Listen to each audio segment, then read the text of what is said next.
Well, good morning and welcome to our June Spotlight webinar for the BNI Foundation featuring our Business Voices movement. I want to really give a great welcome to Virginia Payne, who is with the Reading Foundation, and she has an amazing program that she's going to talk about today with us. And just by way of introduction to you that are on the call that maybe haven't been on one of our Spotlight webinars before, this is a part of the work we're doing within the BNI Foundation for our Business Voices movement as a way or a caveat to help members and directors of BNI and anyone in the general public who happens on our calls to learn a little bit more about organizations that have a national reach here in the U.S., that have chapters or local organizations, local outlets that you can get involved with in your own community. And that's really important. That's what Business Voices is all about. It's about all of us as business owners and BNI members and chapters being the conduit for resources from the business community who has resources, who has access to the T3 equation, using your time, your talent, and your treasure to help the educational nonprofits, schools, and organizations like the Reading Foundation right in your own backyard. The goal in doing this is to prepare our youth to leave high school well educated and ready for either college or to go into the workforce. We all need to be able to employ educated, ready to work staff, and this movement is going to help us make sure that that's available for us in our own communities. So without further ado, I would like to introduce, we have Virginia Payne on the call with us this morning, and we have her associate Salem Rybolt that's going to be on the call as well. Virginia, I would love to welcome you to the call, and if you will tell us your official titles and the capacity with your organization, and then take it away. You've got a great presentation in store for us, and really looking forward to getting this material. Absolutely. Thank you so much, Beth. Thanks for having us on the webinar today. I am Virginia Payne, the National Director of Ready for Kindergarten, which is a program of the Children's Reading Foundation. I also have with me Salem Rybolt. She is our Outreach and Development Director, so she works directly with other Reading Foundation chapters across the nation, and I work with those who have Ready programs across the nation. So again, thank you so much for having us on the webinar today, and we're so excited because we know from all of our previous communication that our organization is completely aligned with the BNI Foundation and Business Voices. As you know, and we know, we all want children to be successful in school and in life. So with that being said, let's just dive right in. We've got a lot of content. I want to interject one quick thing. You are also a BNI member, is that right, Virginia? My husband and I own two businesses. We are in BNI groups here locally, and he is also a director consultant with Will locally here. And Salem has been a director consultant for how long, Salem? I've been a director consultant for many years. I'm actually more of a director consultant at large at this point for BNI Inland Empire, Will Gaisley's organization. So I am a longtime BNI member, and actually came to work here at the Children's Reading Foundation based on the work I did with chapters here locally. They recruited me to work with their chapters nationally. So really, you guys are family. We love it. Yes. And we love BNI. Yes, we do. We use them all the time. Oh, yeah. Great. We really, truly do understand that connection. Yes. Well, welcome, and please take it away. Awesome. So today we're going to talk about predicting and preventing student failure. So if you could predict and prevent student failure, would you? 64% of parents believe a child will catch up to other children within a year or two, and 27% of parents believe a child will be behind other children throughout the school years, and 9% of parents just aren't really sure. But sadly, every year 40% of children walk into kindergarten 1 to 3 years behind, and these students struggle to catch up, but most of them never do. So school readiness, does it really matter? Yes, absolutely.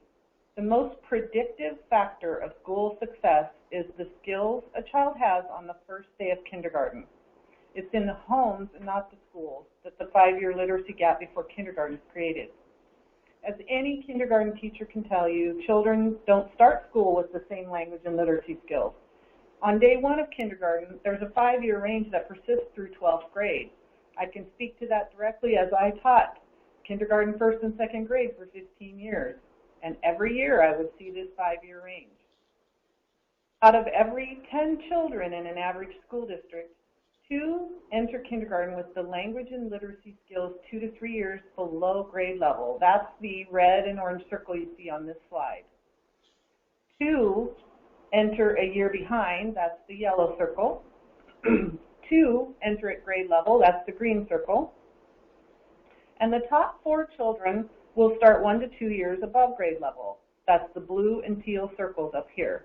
And I'm referring to those because we're going to follow those on the next slide, you'll see.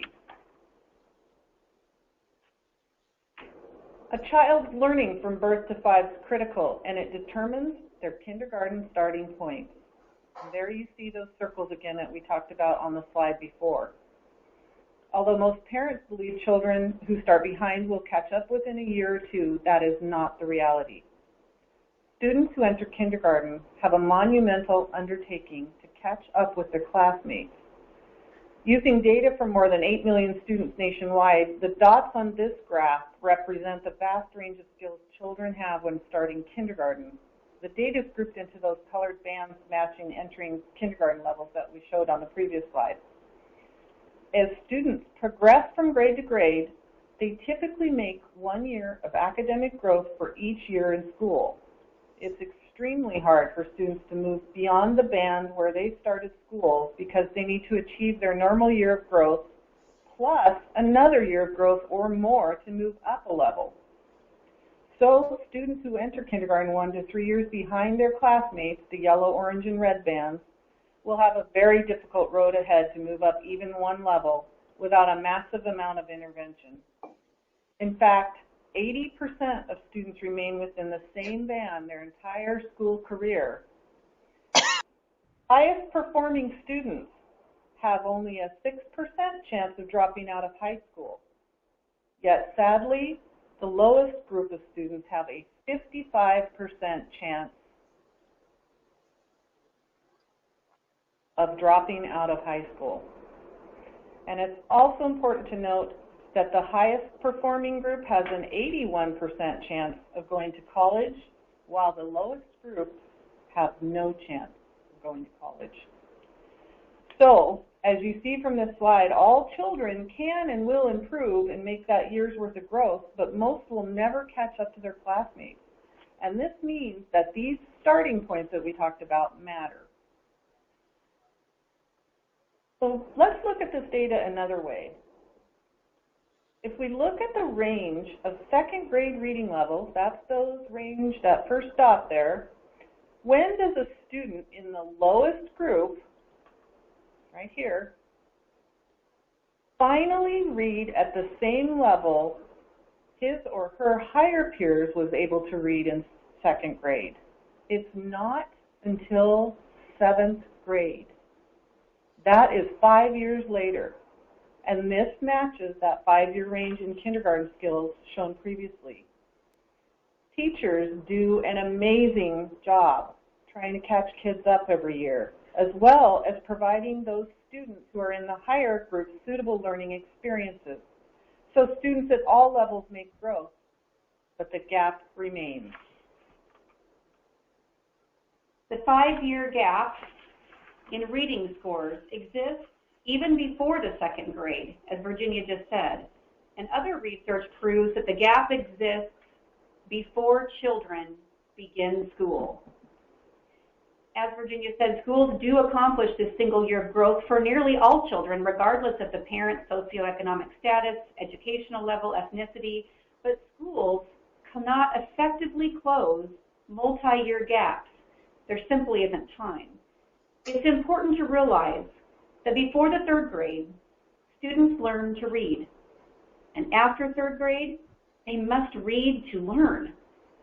Students who are behind in reading now need much more time to master the same content as other students, but at the same time, they may need to take up to 2 hours each day away from other subjects to learn grade-level reading skills.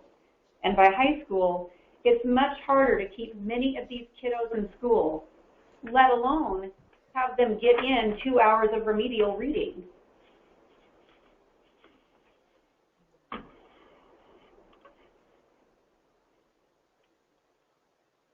Okay, I think I've lost mouse control here. Here we go. There we go, right there.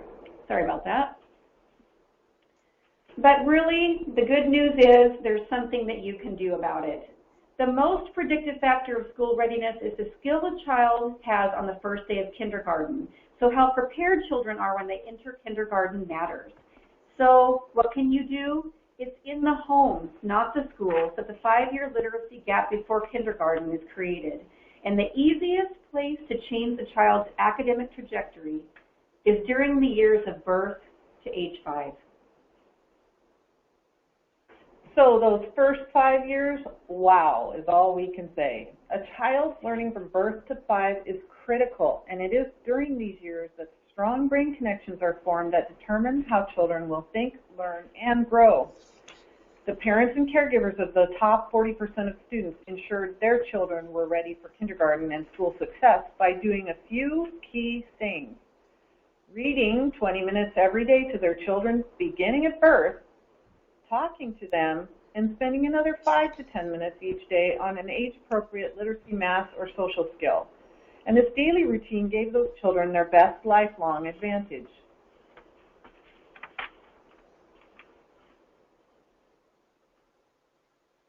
This data, if I can get to the next screen, there we go. This data is compiled and analyzed from the Northwest Evaluation Association, and it clearly demonstrates that 100% of the achievement gap in reading begins before birth and 67% of the gap in math.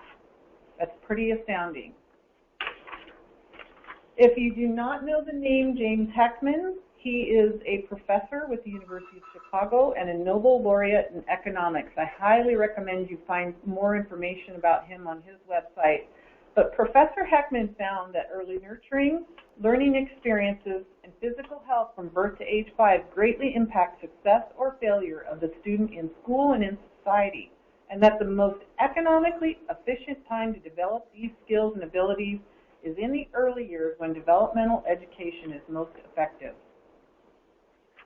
His work proves that enhancement and prevention through investing in early childhood development is more life and cost-effective than remediation. In a longitudinal study, he found that individuals who had received quality early childhood education scored higher on achievement tests, attained higher levels of education, required less special education, earned higher wages, were more likely to own a home, and were less likely to go on welfare or be incarcerated. Not only is it early childhood learning right for kids, it's the economically smart move for every taxpayer, and for you folks in BNI, for every businessman and woman. Now, we've spoken a lot about how important it is for children to begin kindergarten at or above a 5-year-old level, which will help them succeed throughout school and life. Ready for Kindergarten, that's our program, helps prepare children for success in school by providing training and tools to engage parents and caregivers, equipping them to help babies and young children develop those strong brain connections necessary to develop their minds before the first day of school. So how did our nonprofit, the Children's Reading Foundation, and our premier program, Ready for Kindergarten, come about? Well, we're going to have to go back about 20 years for that answer. Have you ever heard this slogan, read together 20 minutes every day, or maybe the notion about reading 20 minutes together every day from birth, or maybe during a child's school career? Well, then you probably heard it because of our message from the Children's Reading Foundation. We were formed back in 1996, almost 20 years ago, as a movement of concerned citizens initially assessing, guess what, high school dropout rates. Their work was originally focused on parents and caregivers reading daily with the child with the message, read together 20 minutes every day. Imagine a community resonating this message that moves from an idea to a daily ritual. I will tell you quickly, I had the privilege of living in and raising my kids in this community where this all started. And may I say that the impact was real. It felt positive, and I compelled my actions with my kids. Similar to the seatbelt campaign, I couldn't remember the first time I heard the message about buckling up, and I couldn't recall the first time I'd heard about the importance of reading 20 minutes a day with my kids. I just did it. The message was in my community on reader boards, on buses, in backpacks and homework folders, and even at the doctor's office. And nearly 2 decades later, as a national nonprofit organization with chapters and programs across the country, we continue to believe in this movement and developed our premier program, Ready for Kindergarten. We continue to build partnerships and broad awareness of our vision, mission, and messaging, including our focus on ensuring that parents and caregivers understand that reading 20 minutes a day with a child from birth is the most important thing they can do to aid in a child's overall learning and development. Our multifaceted approach, message, and our premier school readiness program, Ready for Kindergarten, ensures students enter kindergarten ready to learn and are reading at grade level by the end of 3rd grade.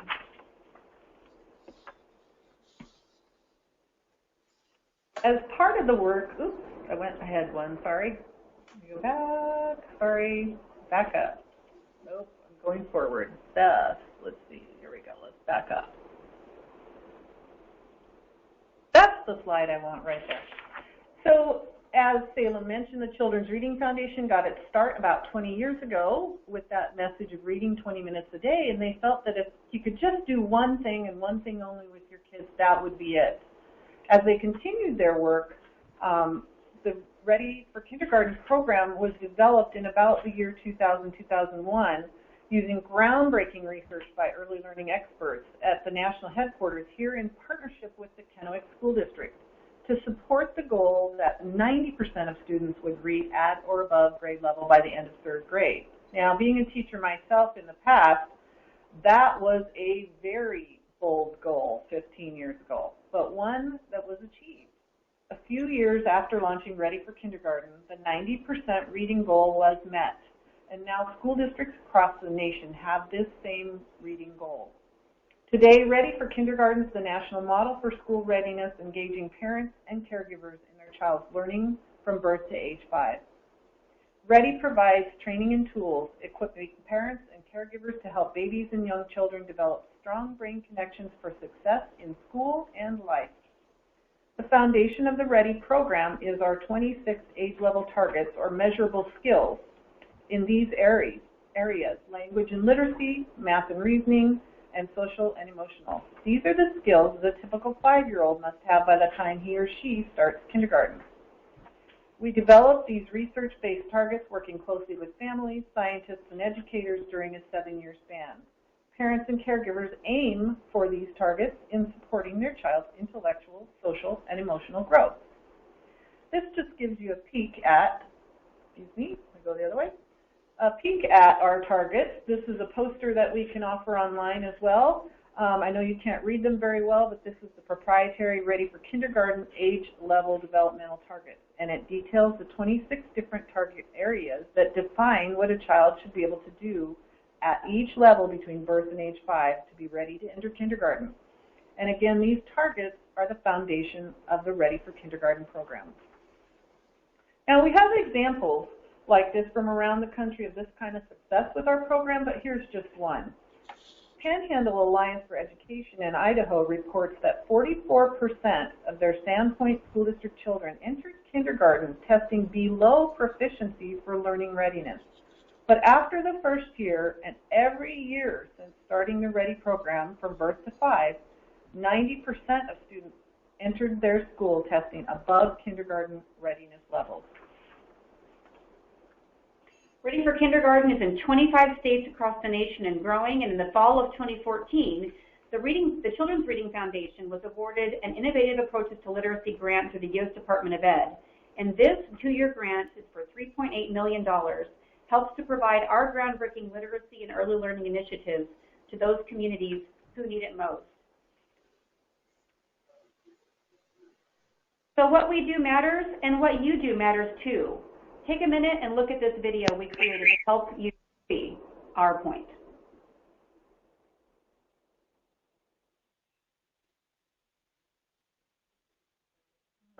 We're going to try to get it to play, Beth. We're going to give it a try. No, I have confidence we can get it to play. I'm trying to go back and it's not going back, Beth.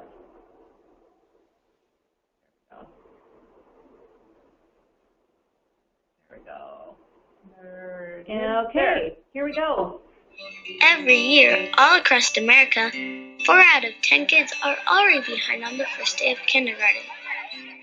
Some of us only have the skills of a 3-year-old, while others read like an 8-year-old. That's a 5-year range. Those who start behind work hard to catch up, but most never do. And by the end of 3rd grade, 74% of struggling readers won't ever catch up. Without a strong foundation in reading, we are left behind at the beginning of our education. But there is something you can do about it. Our learning journey begins long before we enter the schoolhouse doors. It starts at home. Did you know we are learning from the moment we're born? From birth to age 5, we learn faster than at any other time in our lives. Waiting until we start school limits our potential. Families and caregivers are our most influential teachers because you are who we love. When you read, talk, and play with us from birth to 3rd grade, our minds grow strong and bright. But don't take my word for it, I'm just a kid. Experts, researchers, and teachers know these interactions prepare us for all future learning. Reading, science, math, and more. Plus, we'll have deeper social and emotional connections. We're not only ready to do great things in school and life, but communities also win, with lower crime rates, a stronger economy, and healthier and happier families. The research is clear, so is the solution. The Children's Reading Foundation knows the way. With their proven programs, they've helped students across the nation thrive for decades. Families, schools, communities, what you do during our earliest years matters. Learn how you can give us our best future by providing our best possible start. Connect with the Children's Reading Foundation today.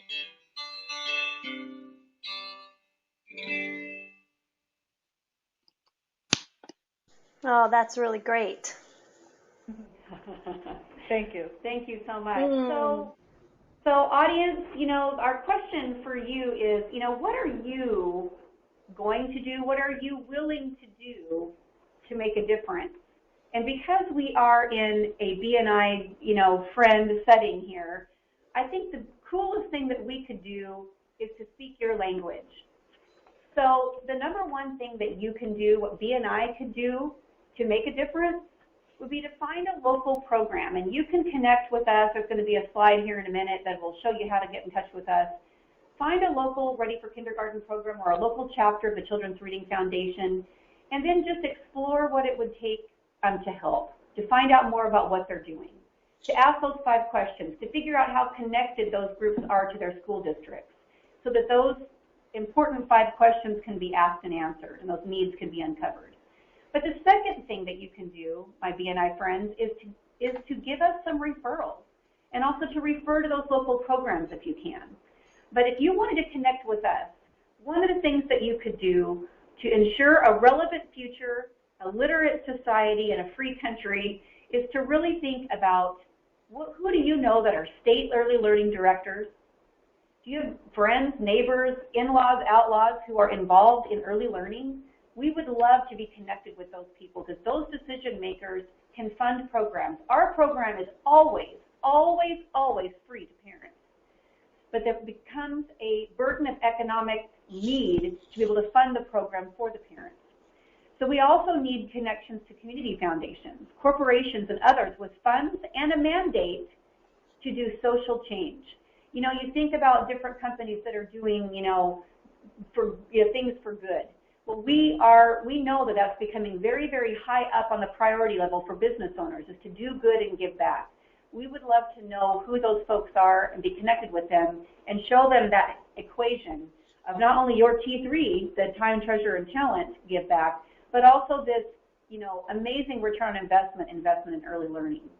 And then also, even down to a school or district level of early learning directors, we also need to be connected with those people as well. So, as BNI Business Voices continues on, we are so thrilled and proud to give you this information today and offer you an opportunity to connect with us and connect with our local programs, and perhaps even reach out to Virginia and myself on how you can further be involved. And so with that being said, again, we'd really love to thank you, Beth, for inviting us to be here today. On this slide, you'll see our contact information. We're both in the same office, so either phone number will get us. And there was a small error on Salem's email. It is actually srevolt@readingfoundation.org. So just email Virginia. She'll get it to me. I will, definitely. So Virginia and Salem. On our last slide, I'm just going to put this up while we're finishing up. We do have two separate websites. There's the readyforkindergarten.org website, the childrensreadingfoundation.org website, and then we also have a Twitter, Ready for Kindy, and Facebook for both, and a YouTube channel. Those three things, the YouTube, Facebook, and Twitter, can all be found on the Ready for Kindergarten site. And now we're ready for questions from the audience. And I am just going to take us back to this slide because I would like your permission if there's anything on here that you would not like us to repost on social media. I would like to, of course, make that correction. Salem for your email address, but yes. Repost this on our social media if that's all right with you. Absolutely. We love it. Okay, and then we'll make sure we go and like your Facebook page and retweet your tweets and things like that to help give you exposure. I'm just really, really delighted with the connection and want to thank Will for his noble networking efforts to connect us, because what you're doing is so profound and really very, very beneficial and totally goes to that end goal we have to improve high school graduation rates, and I am convinced beyond belief. So thank you. I would like to give all of us on the call a chance to ask questions of Virginia or Salem or even myself. So you have a question bar on your control panel. If you'd like to type in your question, we'll be happy to take those questions as they come up. And Brian has asked the first question, can you send him the URL for that powerful video, Virginia? Because we would like to be able to repost that video link on our page. So he is Brian B at BNI.com. Brian, you can send me a chat if I gave out your address incorrectly. I'm pretty sure it's Brian B at BNI.com.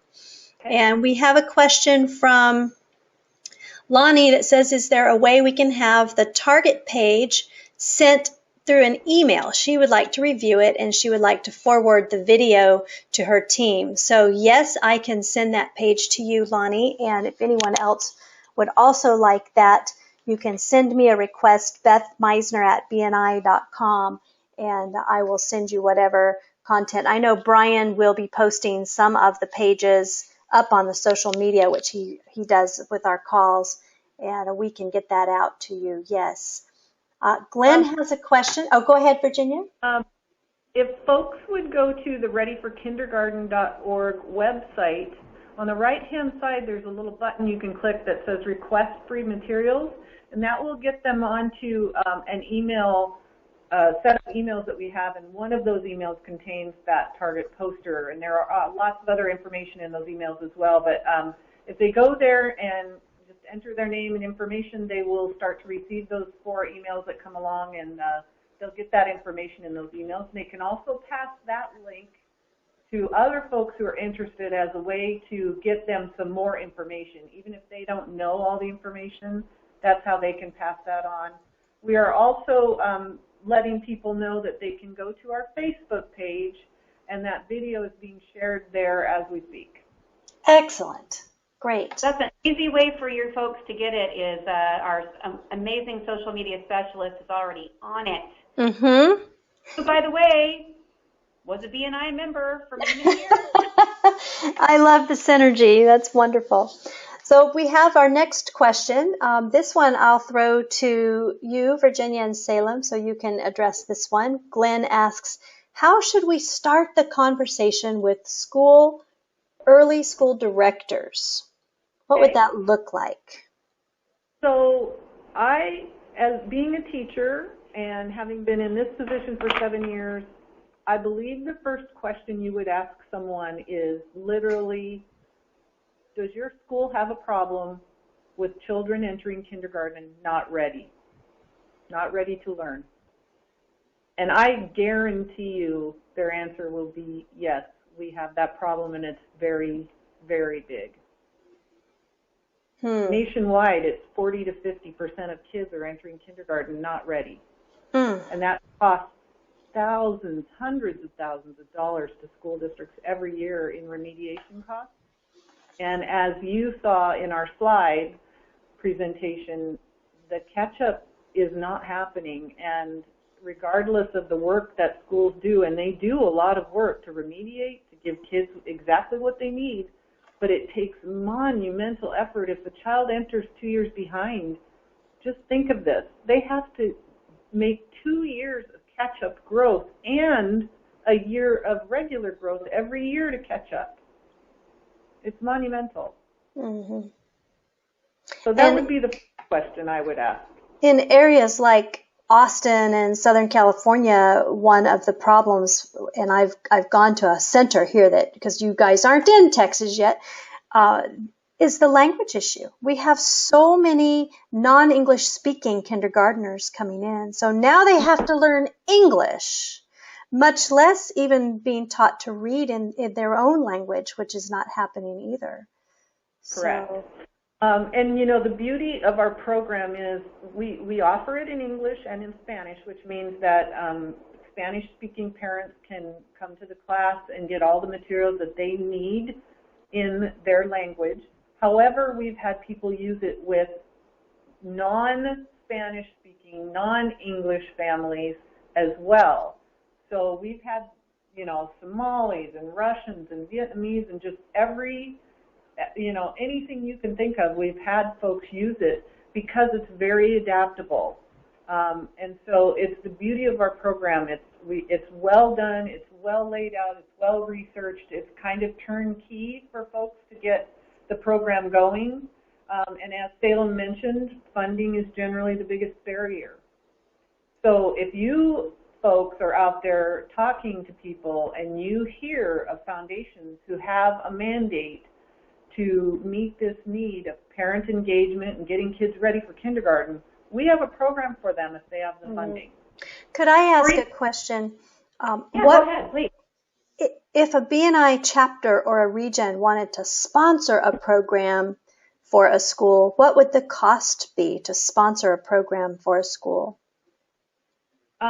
So some of the program costs vary depending on administrative costs for the district. Like, do they have to pay someone to be the director of the program? Will they have to rent a space? You know, those are variable costs that we can't control, but the cost of the program from us is less than $300 a child a year. So if you go in and say, we want to, and I can give, if anyone's interested, go ahead and email me, I'll give you exact number, so they can go right to somebody and say, I want to sponsor this program and I want to sponsor 10 families or 50 families or whatever it is you want to sponsor as a group. And then you would work with that school district organization to figure out how are we going to implement the program. Okay, good to know. We have a comment from Will, and if anyone else has a question, this is your time to type your question in the question bar. Will says he wants to really say thank you to Virginia and Salem, that they have a wonderful heart and you do phenomenal work. And thank you, Will says. So I can echo that. And then let's see. He's also thanking me for bringing you guys on the call. And I just want to throw that back to you, Will, and thank you for thinking of the partnership that was there and the potential for that, because I can just envision, this next upcoming month that members who are going to hear about this program can do things like take your chapter members on a tour. I imagine you have the ability for us to visit a program as it's being taught, or some type of a meeting that we could go to kind of see it in action. Is that right? Yes, absolutely. On the readyforkindergarten.org website, there's a spot where you can search for programs, and you can type in your zip code and see if there's one near you. If there is not one near you, then you need to get one going near you. Right. I've seen really amazing things happen when members go to watch a program being done, and they start thinking while they're in that environment, oh, I could plug in here, or my wife could help over there, and they're how can I help you? Juices are flowing, and they're ready to jump in and do something to help. All right. Any further questions? This will be the last call for questions, and then we'll let you both make finishing comments if you'd like, and we'll be done with the call today. Any other questions? I don't see any hands up or questions coming through, so you've answered all of our questions, ladies. Thank you. Okay. Thanks again, Beth, for allowing us to have this opportunity. We are so, so grateful, and our connections with BNI go deep and wide in our office. I would say that on a quarterly basis, we spend well over $30,000 or more with BNI contractors, helping us expand and do our work nationally. And so we are just so grateful and so connected. And I will say for myself, BNI has changed my life. I mean, I know that with the continued success and push of Business Voices, there's going to be many people's lives and children's and families' lives and the cycle of poverty broken as the noble networking efforts continue. Well, thank you for that. We're so grateful to have been introduced to you and your amazing work. I was sent 2 wonderful books by Virginia and Salem that I plan to keep beside my bedside table until they're read, because it's fascinating information and it's right up my alley. So I really appreciate both of you and appreciate the work that you're doing through Ready for Kindergarten. And again, just would encourage all of our members listening on the call and those who are going to listen to the recording back, find this organization. And truly, if, start one, get it started, plant the seeds, because it is, I'm going to see what I can do right here in Texas to bring you here. You need to be here too. Yay! And Yay! see what we can do together, okay? Road trips if you fix